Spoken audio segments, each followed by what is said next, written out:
Hello दोस्तों, नमस्कार। बात कर लेते हैं आज की दिन भर की सारी बड़ी खबरों की, जहां सबसे पहले आपको बताएंगे चीन को टक्कर देने वाला दुनिया में सिर्फ एक ही देश और उसका नाम है भारत। बताएंगे अमेरिका ने खुलेआम पूरी दुनिया के सामने ले लिया भारत का नाम। बढ़ा दी चीन की टेंशन, जिनपिंग के पैरों तले खिसकी जमीन कि उसके पड़ोस में इतना पावरफुल देश है। अमेरिका ने मान लिया ये लोहा। बताएंगे आखिर किसने ये बात कही। दोस्तों, भारत दुनिया का एक लौता ऐसा देश जो जब चाहे तब चीन को पटकनी दे सकता है। तो वहीं भारत बने हिंदू राष्ट्र, हमको कोई भी आपत्ति नहीं। जी हाँ, पाकिस्तान ने ऐसा क्यों कहा दोस्तों, जानकर आप भी जाएंगे चौंक। तो वहीं पाकिस्तानी सेना की नाकेबंदी से भड़क गई पीओके में आग। पीओके की जनता की खुली चेतावनी, कहा भूखे मरे तो खोल देंगे भारत का रास्ता, भारत की सीमा को खोल देंगे। उसके बाद शहबाज मुनीर घुटनों पर भी आ जाएगा तो भी नहीं सुनेंगे उनकी। भारत से जुड़ने की अंतिम वार्निंग, अंतिम चेतावनी दी है पाकिस्तान को पीओके ने। दोस्तों, बताएंगे क्या है जानकारी, कैसे लगातार प्रोटेस्ट की आग बढ़ती जा रही है पाकिस्तान ऑक्यूपाइड कश्मीर में, और कैसे कश्मीर में आजादी रटने वाला पाकिस्तान खुद अपनी जाल में फंस गया। तो वहीं प्रधानमंत्री नरेंद्र मोदी जी और ईरानी राष्ट्रपति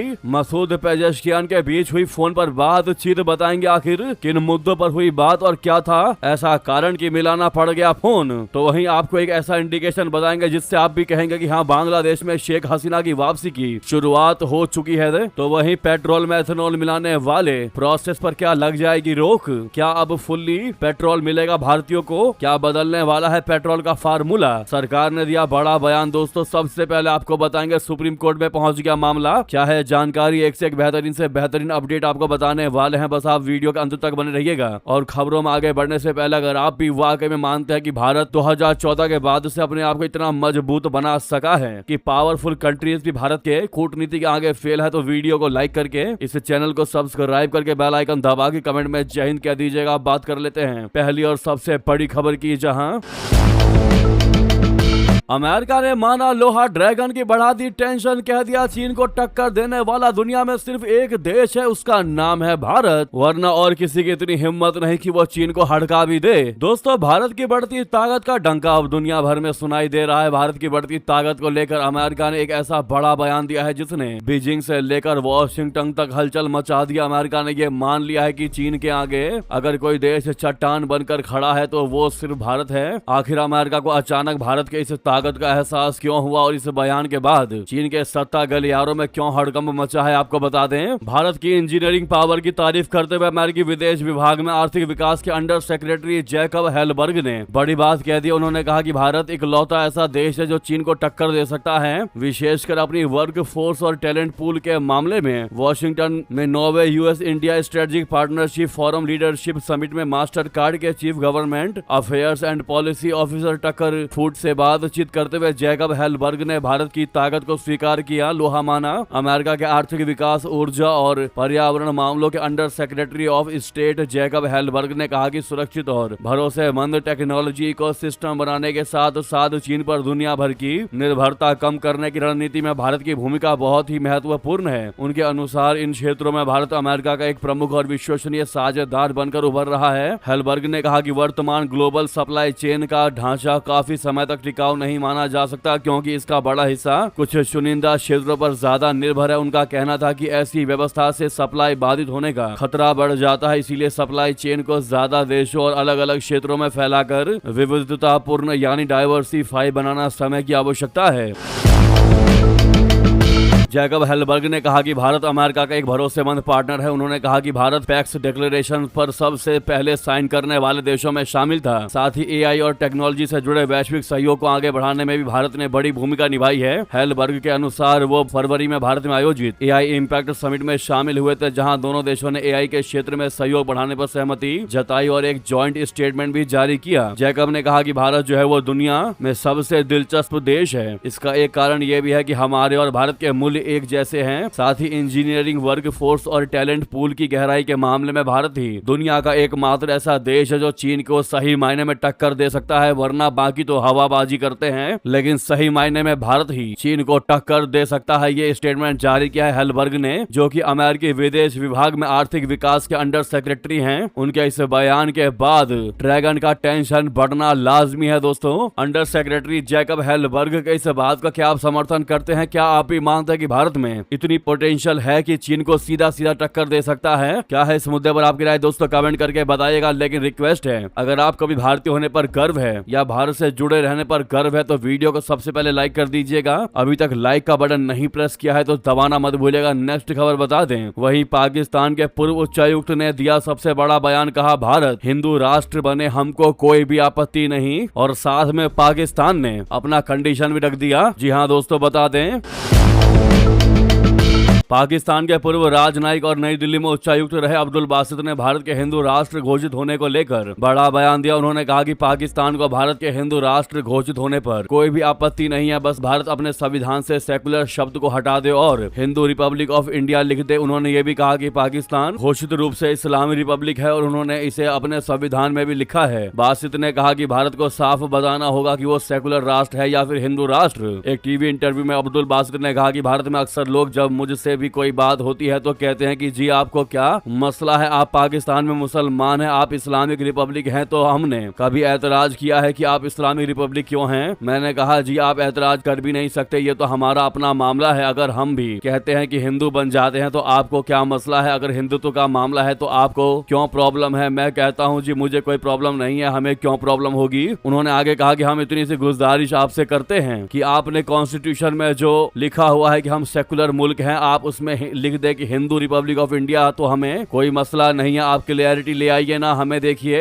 अपने संविधान बाकायदा लिखा हुआ है कि हम इस्लामिक रिपब्लिक हैं, तो हम तो अपोलोजेटिक नहीं है उसके बारे में। तो आप भी यही काम कर लीजिए, एक दफा फैसला कर लीजिए कि आप हिंदू रियासत हैं या आप सेकुलर रियासत हैं। यानी भारत को सीख देने का प्रयास किया है दोस्तों इस पूर्व उच्चायुक्त अब्दुल बासित ने कि अगर भारत जो है वो हिंदू देश भी बन जाता है तो हमको कोई आपत्ति नहीं है, लेकिन अपने एजेंडे में से सेकुलर शब्द को हटा दे, यानी धर्म निरपेक्ष वाली बात को हटा दे और हिंदू लिख दे वहां पर, तो हमें कोई आपत्ति नहीं होगी। यानी कि दोस्तों एक तरफ पाकिस्तान कहता है कि हमको भारत के मामले में कोई मतलब नहीं है, दूसरी तरफ भारत को ही सीख देने का प्रयास करता है, जिससे साफ समझ में आता है कि भारत में जो भी हो रहा है उस चीज से कितना ज्यादा फर्क पड़ता है पाकिस्तान को, यह क्लियर समझ में आता है। अब्दुल बासित के इस बयान से ही आप समझ पा रहे होंगे। साथ ही साथ उधर आपको बता दे, अगर हम भूखे मरे तो खोल देंगे भारत की सीमा। जी हाँ, पाकिस्तानी सेना की नाकेबंदी से भड़की पीओके में आग, पीओजेके के नेता की खुली चेतावनी। जी हाँ दोस्तों, क्या पाकिस्तान के नक्शे से पीओजेके यानी अवैध कब्जे वाला कश्मीर हमेशा हमेशा के लिए हटने वाला है? रावलकोट के ईदगाह मैदान से आई एक गूंज ने इस्लामाबाद की नींद उड़ा दी। दरअसल पाकिस्तान के कब्जे वाले कश्मीर पीओजेके में भारी विद्रोह फूट पड़ा है। हजारों लोग जो है वो पाकिस्तान की सेना और सरकार के खिलाफ सड़कों पर उतर आए हैं। प्रदर्शनकारियों का कहना है कि पीओजेके पाकिस्तान का हिस्सा है ही नहीं वो, और वो पाकिस्तानी सेना के जुल्म को बिल्कुल भी बर्दाश्त नहीं करेंगे। रावलकोट के ईदगाह मैदान से उठी एक गूंज ने इस्लामाबाद से लेकर रावलपिंडी के सैन्य मुख्यालय तक हड़कंप मचा दिया। हजारों प्रदर्शनकारियों ने एक सुर में साफ साफ कह दिया है कि पीओजेके पाकिस्तान का हिस्सा नहीं है, मतलब नहीं है। इससे इस इलाके पर इस्लामाबाद के कंट्रोल के लिए एक और बड़ी चुनौती खड़ी हो गई है। प्रदर्शनकारी पाकिस्तानी सेना की दमनकारी नीति के खिलाफ उठ खड़े हुए हैं। 9 जून से प्रदर्शनकारियों का एक और ग्रुप लाइन ऑफ कंट्रोल यानी एलओसी के पास धरना दे रहा है। लोगों को संबोधित करते हुए पीओजेके के नेता अमन खान ने इशारा किया है कि अगर नाकेबंदी जारी रही तो स्थानीय लोग भारत के साथ करीबी रिश्ते बनाने का प्रयास कर सकते हैं। अमन खान ने कहा कि अगर पाकिस्तानी प्रशासन खाने पीने की चीजों की सप्लाई रोकता रहा तो उन्हें पता होना चाहिए कि पीओजेके की बाकी सीमाएं खुल सकती हैं। अगर ऐसा हुआ तो इस्लामाबाद को पीओजेके के लोगों से रुकने की गुजारिश करनी पड़ेगी, उसके बाद हम तुम्हारी बात बिल्कुल नहीं मानेंगे। दोस्तों, सरदार अमन खान कश्मीरी पाकिस्तान के अवैध कब्जे वाले जम्मू कश्मीर के एक बेहद ही प्रभावशाली और मुखर राजनीतिक एक्टिविस्ट और जमीनी नेता हैं। वे इस समय पूरे पीओजेके में पाकिस्तानी हुकूमत और वहां की सेना के खिलाफ चल रहे ऐतिहासिक नागरिक आंदोलन के मुख्य रणनीतिकार और जॉइंट अवामी एक्शन कमेटी के वरिष्ठ आयोजक हैं। यानी दोस्तों अब भारत की मांग उठा दी पीओके की जनता ने। पाकिस्तान से परेशान होकर, पाकिस्तान के हुक्मरानों से परेशान होकर, जहां उनको डेली नीड्स के सामान मुहैया नहीं करवाए जा रहे हैं, इसी से तंग आकर अब पीओके की जनता ने बगावत छेड़ दी है दोस्तों, और क्लियरली कह दिया है कि अगर भूखे मरे तो हम भारत की सीमा खोल देंगे, भारत का दरवाजा खोलेंगे, उसके बाद तुम रोते रहना, तुम रिक्वेस्ट करोगे भी तब भी हम वापस नहीं आएंगे। यानी इन पीओके की जनता ने क्लियरली बता दिया है कि पाकिस्तान रहने लायक नहीं है। पाकिस्तान में आज तक भी अगर हम जुड़े रहे तो सिर्फ और सिर्फ मजबूरी में, वरना उसकी इतनी औकात नहीं कि वो हमारा देखभाल कर सके। अगर आप भी दोस्तों पीओके की जनता की जो मांग है उसके साथ खड़े हैं तो कमेंट में we are standing with PoK's people लिखना मत भूलिएगा। वहीं दोस्तों इस पूरे घटनाक्रम पर भारत के विदेश मंत्रालय ने बेहद सख्त रुख अपनाया है। विदेश मंत्रालय के प्रवक्ता रणधीर जायसवाल जी ने पाकिस्तानी दावों को पूरे तरीके से खारिज करते हुए कहा कि पाकिस्तान हमेशा की तरह अपनी विफलताओं और मानवाधिकारों के उल्लंघन को छिपाने के लिए फेक न्यूज और वीडियोस का सहारा ले रहे हैं और भारत पर झूठे आरोप लगा रहे हैं। भारत ने स्पष्ट किया कि अंतर्राष्ट्रीय समुदाय को पाकिस्तान के इन अत्याचारों के लिए उसे जवाबदेह ठहराया जाना चाहिए। भारत का स्टैंड हमेशा से साफ रहा है कि संपूर्ण जम्मू कश्मीर, जिसमें कि पीओके भी शामिल है, वो भारत का भी हिस्सा था, है और रहेगा। इतना ही नहीं दोस्तों, वहीं सिंधु जल पर भारत ने दिखाई आंख तो पाकिस्तान में मचा हाहाकार। घुटनों पर आई शहबाज सरकार नई दिल्ली से कर दी अब ये अपील। बता दे क्या अपील की है पाकिस्तान ने दोस्तों।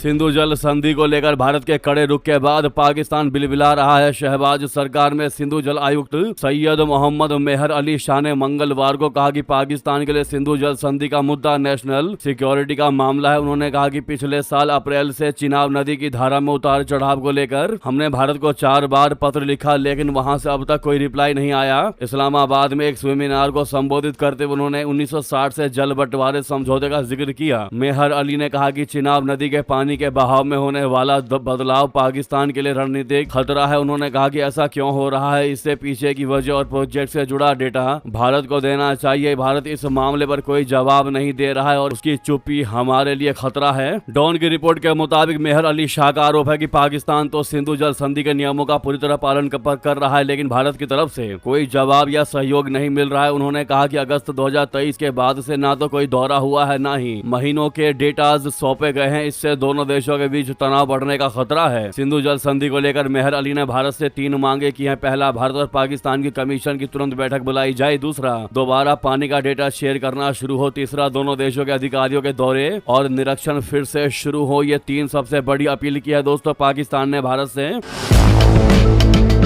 इतना ही नहीं दोस्तों, वहीं बता दे भारत ने कि अफगानिस्तान पर पाकिस्तान के हवाई हमलों की निंदा तो तालिबान हो गया खुश। भारत को बता दिया अपना सच्चा मित्र। जी हां, तालिबान ने अफगानिस्तान पर पाकिस्तान के हवाई हमलों की कड़ी निंदा करने पर भारत को सच्चा मित्र करार दिया। उसने कहा है कि पूरी दुनिया पाकिस्तान के हवाई हमलों पर खामोश रही, जबकि उसने एक देश की संप्रभुता का उल्लंघन किया। वहीं भारत ने एक सच्चे मित्र के तौर पर खुलकर अफगानिस्तान का साथ दिया और पाकिस्तान की कड़ी निंदा की। भारत ने पाकिस्तानी हवाई हमलों को अफगानिस्तान की संप्रभुता पर हमला करार दिया था और कहा था कि यह क्षेत्रीय स्थिरता और शांति के लिए सीधा खतरा है। पाकिस्तान ने दावा किया है कि उसने इन हमलों में बड़ी संख्या में आतंकवादियों को मार गिराया है, जबकि तालिबान ने बताया कि इसमें 36 से अधिक आम अफगानी मारे गए हैं। तालिबान प्रशासित इस्लामिक अमीरात के प्रवक्ता ने कहा कि भारत इकलौता ऐसा देश है जिसने अफगानिस्तान की संप्रभुता का समर्थन किया है और पाकिस्तान के हमलों की कड़ी निंदा की है। इन हमलों में आम अफगान नागरिक हताहत हुए हैं। उन्होंने कहा कि रिहायशी इलाकों पर पाकिस्तानी हवाई हमलों में महिलाओं और बच्चों सहित 36 नागरिक मारे गए और 163 अन्य घायल हो गए। प्रवक्ता ने पाकिस्तान के हवाई हमलों को अंतर्राष्ट्रीय कानून, मानवीय सिद्धांतों और अफगानिस्तान की संप्रभुता का उल्लंघन करार दिया। अब ऐसे में अफगानिस्तान पर पाकिस्तान के हवाई हमलों की निंदा करना तालिबानियों को काफी ज्यादा पसंद आता दिखाई दे रहा है दोस्तों, और भारत को सच्चा मित्र बता रहे हैं ये। वैसे एज एन इंडियन यानी भारतीय होने के नाते अफगानिस्तान को लेकर आपका क्या जवाब है दोस्तों? देखते हैं आप लोग क्या कहते हैं। वहीं आपको बता दें, उधर ब्रिटेन में पाकिस्तान के खिलाफ बड़ा प्रदर्शन, बलूचिस्तान को लेकर भूख हड़ताल का ऐलान। दोस्तों, बलूच मानवाधिकार कार्यकर्ता ओमर करीम ने घोषणा किया है कि वो 1 जुलाई से 3 जुलाई तक लंदन में ब्रिटेन के विदेश राष्ट्रमंडल एवं विकास कार्यालय बोले तो FCDO के बाहर शांतिपूर्ण 3 दिन की भूख हड़ताल करेंगे। ये प्रदर्शन 10 डाउनिंग स्ट्रीट के सामने आयोजित किया जाएगा। इसका उद्देश्य पाकिस्तान के बलूचिस्तान में कथित मानवाधिकार उल्लंघनों, जबरन गुमशुदगी, मनमानी गिरफ्तारियां और बलूच राजनीतिक कार्यकर्ताओं के साथ कथित दुर्व्यवहार की ओर अंतर्राष्ट्रीय समुदाय का ध्यान आकर्षित करना है। इस प्रदर्शन का मुख्य मुद्दा मेहरंग बलोच और सिबगतुल्लाह शाहजी को सुनाई गई उम्र कैद की सजा है। प्रदर्शनकारियों का आरोप है कि ये फैसला राजनीतिक कारणों से प्रेरित है और उमर करीम ने ब्रिटेन सरकार से मांग किया है कि वो सार्वजनिक रूप से इन सजाओं की निंदा करे और पाकिस्तान से मेहरंग बलोच, सिबगतुल्लाह शाहजी तथा अन्य हिरासत में रखे गए बलूच मानवाधिकार कार्यकर्ताओं के खिलाफ सभी मामलों को वापस लेने की अपील करें। वहीं दोस्तों अगली खबर की बात कर लेते हैं, जहां प्रधानमंत्री मोदी जी ने ईरानी राष्ट्रपति से की बात संघर्ष विराम का किया स्वागत। हॉर्मुज की अहमियत भी दोहराया पीएम मोदी जी ने।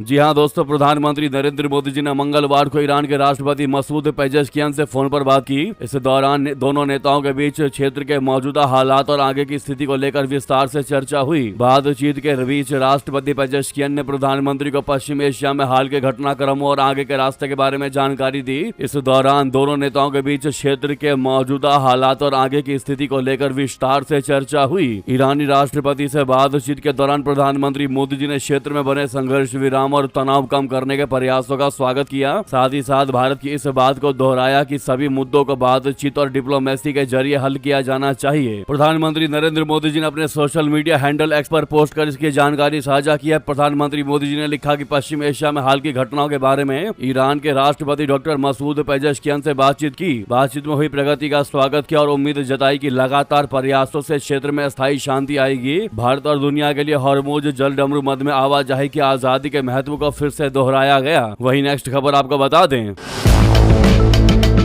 जब ईरान ने यह बात कही कि अमेरिका के साथ बैठक की कोई योजना नहीं है, तो फिर आखिर क्यों कतर पहुंचे ट्रंप के दो सबसे खास दूत? क्या है वजह, आपको बता दें। ईरान युद्ध खत्म करने के शुरुआती समझौते को लागू करने के बारे में मध्यस्थों के साथ वार्ता करने के लिए अमेरिका के दो दूत मंगलवार को कतर पहुंचे। अमेरिकी राष्ट्रपति डोनाल्ड ट्रंप के पश्चिम एशिया मामलों के विशेष दूत स्टीव विटकॉफ और उनके दामाद जेरेड कुशनर का यह दौरा फारस की खाड़ी में हॉर्मुज जल डमरू मध्य को जहाजों की आवाजाही के लिए फिर से खोलने की कोशिशों को लेकर हुई गोलाबारी के बाद हो रहा है। हालांकि ईरान ने कहा है कि कतर की राजधानी दोहा में उसका अमेरिका के साथ बैठक करने का कोई योजना नहीं, कोई इरादा नहीं है। ईरान ने साफ कहा है कि तेहरान और वॉशिंगटन के बीच बैठक नहीं होगी। ईरानी विदेश मंत्रालय के प्रवक्ता इस्माइल बाघई ने प्रेस ब्रीफिंग के दौरान स्पष्ट कर दिया है कि अमेरिकी अधिकारियों के साथ किसी भी स्तर पर बैठक की कोई योजना नहीं है। उन्होंने कहा कि संभावना है कि बुधवार को दोहा में कतर के अधिकारियों के साथ समझौता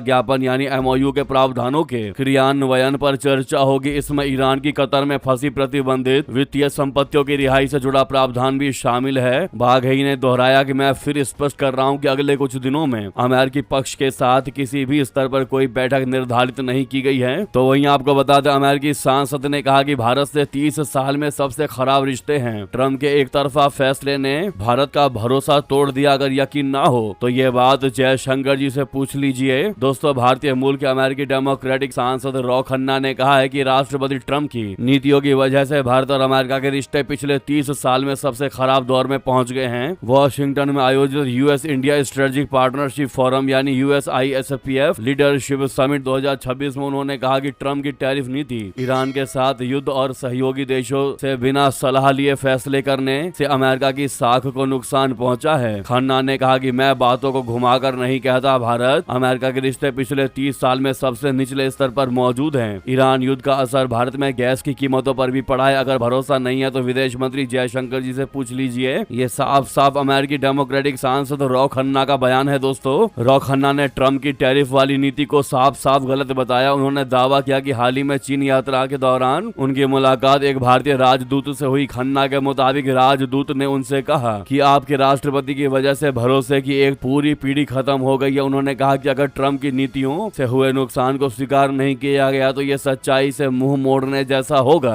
आपका क्या कहना है इस मुद्दे पर दोस्तों? क्या आप भी मानते हैं कि ट्रंप के दूसरे कार्यकाल में भारत के साथ अमेरिका के रिश्ते काफी ज्यादा कमजोर हुए हैं? क्या मानते हैं आप लोग? अवश्य कमेंट करके बताइएगा। नेक्स्ट खबर आपको बता दें, चीन की बढ़ती आक्रामकता के बीच क्वाड हुआ एक्टिव। 2 हफ्ते बाद फिर जुटने जा रहे भारत, यूएस, जापान और ऑस्ट्रेलिया। जी हां, दुनिया में चीन की लगातार बढ़ रही आक्रामकता के बीच क्वाड से जुड़े चारों देश आपसी संबंधों को मजबूत करने में जुटे हैं। इसके लिए बड़ी बड़ी समिट करने के बजाय समय समय पर नियमित मुलाकातों के फॉर्मेट पर अब संबंधित देश आगे बढ़ रहे हैं। दिल्ली में हाल ही में क्वाड विदेश मंत्रियों की बैठक के बाद अब जल्द ही फिलीपींस में फिर से चारों देश बैठक करने वाले हैं। इस बैठक में क्वाड विदेश मंत्रियों के साथ फिलीपींस के विदेश मंत्री भी शामिल हो सकते हैं। वॉशिंगटन में आयोजित 9वें US India strategic partnership forum यानी USISPF लीडरशिप समिट 2026 को संबोधित करते हुए अमेरिका के भारत में राजदूत सर्जियो गोर ने सोमवार को यह घोषणा की। उन्होंने कहा कि मैं आज ये घोषणा करना चाहता हूं, हमें दिल्ली में क्वाड बैठक कराने पर बहुत खुशी हुई थी। हम उसी पर आगे बढ़ना चाहते हैं। हम जो एक चीज करने जा रहे हैं वो ये है कि लगभग 2 हफ्ते में हमारे चारों देश विदेश मंत्री फिलीपींस में होंगे। तो वहीं आपको बता दें, बांग्लादेश में आंदोलन के 2 साल पूरे होने को है, लेकिन अब इस देश की सियासत एक बार फिर से करवट ले रही है। छात्र आंदोलन के बाद देश छोड़ने वाली पूर्व पीएम शेख हसीना ने बांग्लादेश लौटने का ऐलान कर दिया है। इस बीच देश का मिजाज करने समझने के लिए अवामी लीग बुधवार को एक विशाल रैली करने जा रही है, यानी आज एक बड़ी विशाल रैली होने वाली है। दोस्तों, पार्टी अपनी मौजूदगी और ताकत साबित करने के लिए पूरे बांग्लादेश में सड़कों पर उतर रही है। उन्होंने बताया कि बुधवार को देशव्यापी जुलूस और सभा का कार्यक्रम रखा गया है। अनुमान है कि आज लाखों लोग इसमें शामिल हो रहे होंगे। अवामी लीग का दावा है कि शेख हसीना के खिलाफ अंतर्राष्ट्रीय अपराध न्यायाधिकरण द्वारा दिया गया फैसला अवैध है और वे इसके विरोध में सड़कों पर उतरेंगे। हाल ही में एक मामले में न्यायाधिकरण ने शेख हसीना को मौत की सजा सुनाई है। हाल ही में बीएनपी के एक सांसद ने संसद में जमात इस्लामी का नाम लिए बिना उस पर हमला किया और एक बार फिर से जमात पर प्रतिबंध लगाने की भी मांग की। दोस्तों, शेख हसीना की काबिलियत और उनके पोटेंशियल को पाकिस्तान का हर एक नेता पहचानता है, जानता है। उन्हें पता है कि अगर शेख हसीना पर कोई इल्जाम नहीं लगाएं तो शेख हसीना में काफी ज्यादा पोटेंशियल है कि वो हमको, हमारी सरकार को कभी भी गिरा सकती है। इसीलिए दोस्तों, लगातार शेख हसीना को घेरने का प्रयास किया जा रहा है और कट्टरपंथियों को पोक किया जाता है ताकि वो शेख हसीना के खिलाफ जनता बनकर खड़ी हो, जिससे कि लोगों को ये लगे कि जनता खड़ी है विरोध में। वहीं आपको बता दें, सुप्रीम कोर्ट में एथेनॉल टेंडर मामले पर सुनवाई। क्या बदलने वाला है पेट्रोल का फार्मूला? सरकार ने बड़ा बयान दे दिया है। दोस्तों, देश में पेट्रोल में 20% एथेनॉल मिलाने की सरकार की महत्वाकांक्षी योजना एक बार फिर चर्चा में आ गई है। मंगलवार को सुप्रीम कोर्ट में एथेनॉल टेंडर से जुड़े मामले की सुनवाई के दौरान केंद्र सरकार ने साफ कर दिया कि पेट्रोल में 20% एथेनॉल ब्लेंडिंग का फैसला बरकरार है। हालांकि एथेनॉल की सप्लाई और आवंटन को लेकर चल रहे विवाद पर कोर्ट में सुनवाई जारी रहेगी। सरकार का कहना है कि ये एक बड़ा प्रयोग है जिसके नतीजे अगले साल तक सामने आ सकते हैं। यह मामला भारत पेट्रोलियम और केंद्र सरकार से जुड़े एथेनॉल टेंडर विवाद का है। कर्नाटक हाईकोर्ट ने 2025-26 के लिए एथेनॉल आवंटन प्रक्रिया को दोबारा खोलने का आदेश दिया था। भारत पेट्रोलियम का कहना है कि इससे सरकार की 20% एथेनॉल ब्लेंडिंग योजना प्रभावित हो सकती है। इसी मामले पर सुप्रीम कोर्ट में सुनवाई हुई। सुप्रीम कोर्ट ने केंद्र सरकार की दलील सुनने के बाद मामले में नोटिस जारी किया और अगली सुनवाई तक मौजूदा स्थिति बनाए रखने का निर्देश दिया है। दोस्तों, वहीं केंद्र सरकार ने मंगलवार को 1 जुलाई से शुरू होने वाले पखवाड़े के लिए पेट्रोल निर्यात पर विंडफॉल गेन टैक्स बढ़ा दिया है, जबकि डीजल और एटीएफ